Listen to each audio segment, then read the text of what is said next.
Christian, and today I'm looking at Psalm 77, starting at verse 1. I cry out to God, yes, I shout. Oh, that God would listen to me. When I was in deep trouble, I searched for the Lord. All night long I prayed with hands lifted towards heaven, but my soul was not comforted. I think of God and I moan, overwhelmed with longing for his help. You don't let me sleep. I'm too distressed to even pray. I think of the good old days long since ended when my nights were filled with joyful songs. I search my soul and ponder the difference now. Has the Lord rejected me forever? Will he never again be kind to me? Is his unfailing love gone forever? Have his promises permanently failed? Has God forgotten to be gracious? Has he slammed the door on his compassion? And I said, this is my fate. The Most High has turned his hand against me. But then I recall all you have done, O Lord. I remember your wonderful deeds of long ago. They are constantly in my thoughts. I cannot stop thinking about your mighty works. I would say the one thing I am learning more than anything else in life right now is perception. How you perceive things. What do you see when you look at a situation? I have been around people as they are trying to recover from hurricane efforts. I have seen people who've lost houses. I've been with a friend as she buried her father. I have looked at a lot of life and some great days that are up and exciting and people getting engaged, and then there's some really dark days where they've lost their home and their family members. And it comes down to how are you seeing this depends on how you get out of it.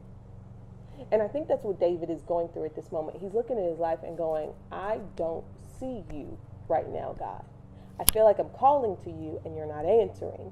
And so my perception says you're not here anymore. And I think that's the test that we as Christians all have to go through, is to remember that no matter what it looks like and feels like, he's still there. Satan is always about attacking the truth in our life, making you feel like where you are right now is actually permanent. But all things are subject to change, good and bad. So we have to realize that what we're looking at is not an end result. And that's where David is going. He's going, I don't understand this. I don't see you. Are you still there? Are you listening to me? I'm calling. I'm raising my hands. You're not answering. I spent my entire night calling out to you, and I don't feel like you showed up at all. And I think if for any Christian, we've all been in that moment at some point going, God, are you still here? And verse 10, I think, is the determining factor on where we go in our lives. He says, and this I said to myself, this is my fate. I have done that. And I know some of you have done that, where you've tried to logically come up with, well, since all of these things have happened, this must be what God wanted. I am over 30, or I'm over 40, or I'm over 50, so it must be that I'm not going to get married. We have tried several times to have a baby and it hasn't happened, so it must be that that's not what God wants for me. I've been praying to get over the sickness for 20 years, so it must be that God doesn't want me to get past this. And I said, this is my fate. David finds himself in a situation where he goes, God, I have been calling on you and calling on you and calling on you and calling on you, and you don't seem to be showing up. Is it that you don't want me anymore? This is my fate. How do you get out of that moment? I think it's verse 11. He says, I remembered what you did before.